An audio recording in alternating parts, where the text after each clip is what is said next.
नमस्कार दोस्तों, मेरा नाम है प्रदीप चौहान। बात समझनी है तो पूरी सुननी होगी। दोस्तों, आपने बहुत बार सुना होगा, प्रियंका गांधी, राहुल गांधी दोनों कहते हैं कि बीजेपी झूठों की पार्टी है। झूठ बोलती है, झूठे वादे करती है, झूठ पर चलती है। बहुत से नेता ये एक बात कहते हैं और दरअसल कई बार मुझे भी ऐसा लगता है कि बीजेपी की कथनी और करनी में बहुत फर्क है। आपको मालूम है, ये बीजेपी अक्सर नारा देती है कि महिलाओं का सम्मान प्रधानमंत्री के लिए सबसे ऊपर है और किसानों का सम्मान इस देश में अगर किसी ने किया है तो इसी सरकार ने किया है। इतने बड़े बड़े दावे करती है, लेकिन हर बार आपने देखा होगा कि वो चाहे किसान हो चाहे महिला हो, दोनों का हमेशा तिरस्कार इस सरकार में हुआ है। महिलाओं को तो इतनी बार अपमानित होना पड़ा है, मुझे समझ में नहीं आता कि अभी भी महिला वोट बैंक प्रधानमंत्री के साथ इतनी बड़ी तादाद में कैसे खड़ा है। मैं बात कर रहा हूं पिछले लोकसभा इलेक्शन के आधार पर। और इसी तरह किसानों की बातें बड़ी बड़ी होती हैं, लेकिन किसानों के हित में तो क्या काम करना था। आपको मालूम ही है कि 3 बड़े बड़े कृषि कानून लाए गए थे, किसानों ने झुकने पर मजबूर किया। कितने किसानों को जान देनी पड़ी जब बैठे थे धरने पर, और किसानों का धरना कैसे उठाया गया पंजाब से बाद में, वो सारी कहानी आपको मालूम है। लेकिन उसके बावजूद जब बात चुनाव की आई, खास करके हरियाणा के विधानसभा चुनाव की आई, तो मुझे नहीं मालूम ये किसान फिर कैसे सरकार के साथ हो लिए। वैसे तो हर तबके को महसूस होता है यहाँ पर कि इस पार्टी में सिर्फ अपर कास्ट के लोगों की तूती बोलती है, लेकिन आज बात सिर्फ महिलाओं और किसानों की करते हैं। सबसे पहले किसानों का लेते हैं, क्योंकि ताज़ा मामला जिन शख्स से जुड़ा है वो भी अपने आप को किसान पुत्र कहते थे, जाट किसान पुत्र, जिनका नाम जगदीप धनखड़ था।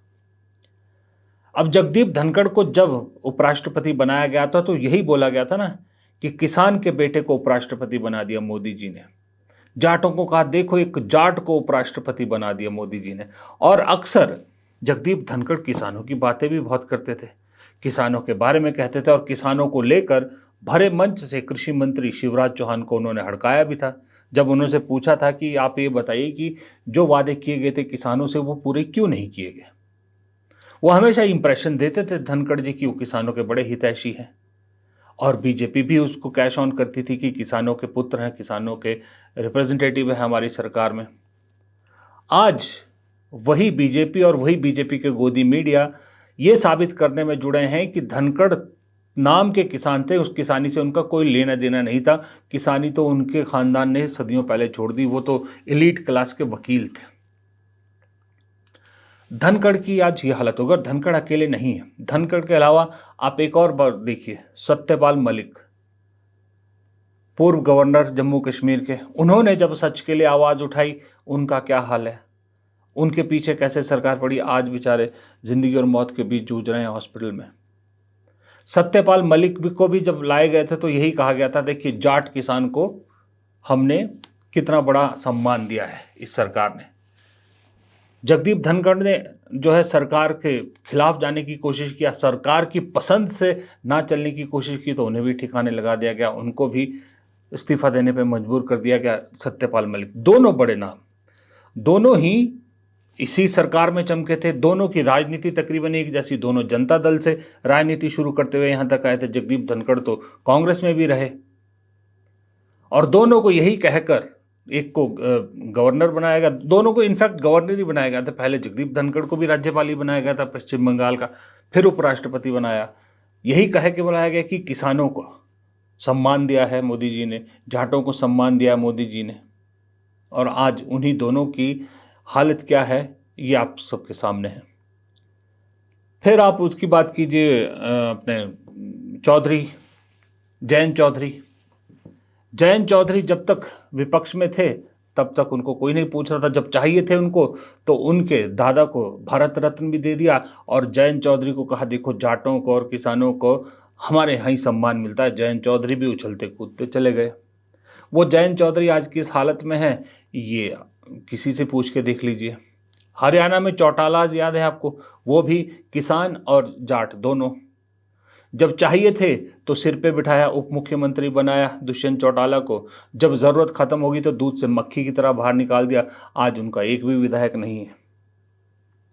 अकाली दल पंजाब से आने वाली पार्टी सबसे पुरानी सहयोगी बीजेपी की, जब बीजेपी को कोई छूता तक नहीं था, अकाली दल बीजेपी के साथ हुआ, दोस्ती की। सारी पॉलिटिक्स उनकी किसानों पे टिकी है, लेकिन किसानों के खिलाफ 3 कृषि कानून लाए और अकाली दल से बात तक नहीं की। नतीजा ये हुआ कि अकाली दल अलग हुई और आज हालत यह है कि अकाली दल पंजाब में सर्वाइवल की लड़ाई लड़ रही है, कारण कि बीजेपी ने उनके साथ धोखा किया। कितने किसान और किसान नेताओं, जाट नेताओं को बीजेपी ने इस तरह से दरकिनार किया है, किसानों के साथ कितना भद्दा मजाक किया, इससे बड़ा उदाहरण क्या मिलेगा। अब महिलाओं पे आइए। महिलाओं के सम्मान के बहुत दावे किए जाते हैं। सैनिटरी पैड से लेके बाथरूम बनवाने से लेके शौचालय बनाने से लेके कई बातें कही जाती है, लेकिन सम्मान की सच्चाई क्या है ये देखिए, ये आपके सामने है। इससे बड़ा अपमान किसी महिला का क्या होगा। इनका नाम है, जो शख्स, लड़के की जिसकी फोटो देख रहे हैं आप, इसका नाम है विकास बराला। विकास बराला। और इनकी पहचान ये है कि इनके पिता ये हैं सुभाष बराला। ये राज्यसभा सांसद हैं बीजेपी के हरियाणा से और हरियाणा के पूर्व प्रदेश अध्यक्ष रहे हैं। अब मैं विकास बराला का जिक्र क्यों कर रहा हूँ? विकास बराला का जिक्र इसलिए कर रहा हूँ कि इस विकास बराला को अभी हरियाणा में सरकार ने एडिशनल एडवोकेट जनरल बनाया है, लेकिन दुख यहाँ ये है कि इस शख्स पर एक लड़की के छेड़खानी और लड़की के अपहरण करने की कोशिश का मामला चल रहा है। और लड़की भी कोई छोटी मोटी नहीं, लड़की हरियाणा के ही एक आईएएस ऑफिसर की बेटी। एक आईएएस की बेटी को स्टॉक करने और अपहरण की कोशिश के आरोप झेल रहे हैं। अभी केस चल रहा है, सुनवाई चल रही है। ऐसे विकास बराला को हरियाणा सरकार सजा देने की बजाय इनाम दे रही है और एडिशनल एडवोकेट जनरल बना दिया, यानी कि मेरा मुजरिम ही मेरा मुंसिफ हो गया। अब जिस लड़की के साथ ये सब चीज़ें, हरकतें ये कर रहा था, वो भी एक आईएएस की बेटी है। अब वो कह रही हैं कि विश्वास डगमगा गया है। बीजेपी सांसद के आरोपी बेटे विकास बराला को लॉ ऑफिसर बनाने पर बोली पीड़िता 5 साल से नतीजे के ज़्यादा करीब नहीं। ये है बीजेपी का महिला सम्मान। अब ये दूसरा देखिए, ये गोरखपुर, जी हाँ, योगी आदित्यनाथ का शहर गोरखपुर, वहाँ की जो लड़कियां हैं, पुलिस रिक्रूट्स हैं, उनका दर्द समझिए। ये सड़कों पर 600 रिक्रूट हैं। इनका क्या कहना है? इनका कहना है कि जहाँ पर इनकी ट्रेनिंग का जो सेंटर है, वहाँ पर हालात इतने ख़राब हैं कि इनके टॉयलेट्स तक में कैमरे लगाए गए हैं। ना बिजली है, ना पानी है, खुले में नहाने को मजबूर किया जाता है इन्हें। सैकड़ों पुलिस रिक्रूट्स जो हैं, वो 600 के करीब पुलिस रिक्रूट्स सड़क पर उतर आई हैं, अपने की इज्जत बचाने के लिए आवाज़ उठा रही हैं, तो इन्हें उल्टा धमकाया जा रहा है। देखिए, सुनिए किस तरह से अपना दर्द बयां कर रही है।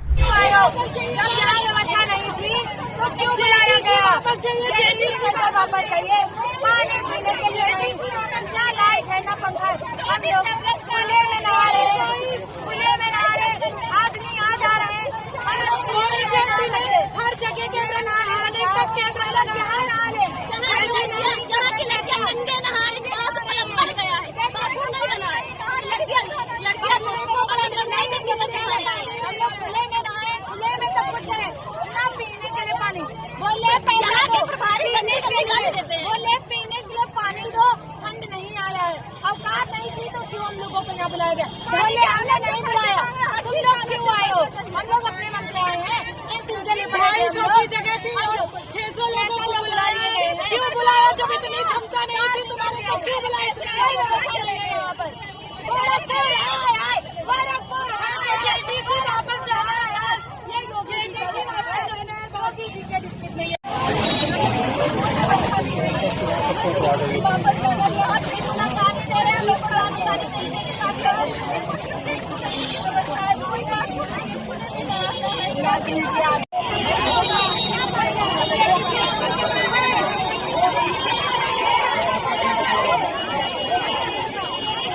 ये बीजेपी का महिला सम्मान है। और ये नहीं अकेले, वो तो आप भूल ही नहीं सकते, बृजभूषण शरण सिंह, उनका तो किस्सा क्या ही भूलें। क्या सम्मान करते हैं महिलाओं का वो, और उनका बीजेपी ने क्या बिगाड़ लिया आपके सामने। टिकट काटी तो बेटे को टिकट दे दी। और कितने ही बीजेपी में ऐसे नेता हैं, कितने ही, आए दिन आप वीडियो देख रहे होंगे, कितने ही वीडियो जिन बीजेपी नेताओं के जो है वो लीक हो रहे हैं। कितने ही नेता महिलाओं के साथ बदतमीजी करते हुए दिखते हैं, पाए जाते हैं, वीडियोज उनके वायरल होते हैं। ये महिला सम्मान है। ये बराला वाला केस तो बहुत बड़ा एग्जाम्पल है। बताइए उस पिता पर क्या गुजरेगी जो आईएएस ऑफिसर हरियाणा में काम कर रहा है, उस बेटी पे जिसको जो सोच रही थी कि उसके मुजरिम को सज़ा मिलेगी, लेकिन उसे तो लॉ ऑफिसर बना दिया गया है। अब वो कानून का रक्षक हो गया है। ऐसी हालत है, और ये इस देश की सच्चाई हो गई है आज की डेट में। लेकिन फिर भी ना जाने क्यों जब वोट की बात आती है तब ये सब मुद्दे कहीं गौण हो जाते हैं और दूसरे लोक लुभावन वादे आगे दिख जाते हैं सामने। लेकिन मुझे ऐसा लगता है कि इतनी सारी चीज़ें हैं, अब कभी तो आँख खुलेगी, कभी तो जनता को सच दिखेगा। जब सच दिखेगा तब ये चीज़ें सिस्टम से साफ़ करने के लिए, इस सिस्टम को साफ़ करना जनता अपने हाथ में लेगी, उस सिस्टम को साफ़ करने की ज़िम्मेदारी। और जब सिस्टम को साफ़ करने की ज़िम्मेदारी लेगी, फिर वो ये नहीं देखेगी कि विपक्ष में कौन मज़बूत है, कौन कमज़ोर है। उसको सिस्टम साफ़ करना है। सिस्टम साफ़ करके दोबारा से सही सिस्टम लागू करना है। तो उसमें किसी की भी लॉटरी लगे सत्ता में आने के लिए, कोई बात नहीं, लेकिन जो फ़िलहाल मौजूदा सिस्टम है, उसे साफ़ करना है। जब जनता ये सोच लेती है, तब कोई आंधी, कोई तूफान, कोई माई का लाल उस सोच को रोक नहीं सकता। फिलहाल इस वीडियो में इतना ही। प्रदीप चौहान को दीजिए इजाज़त। नमस्कार।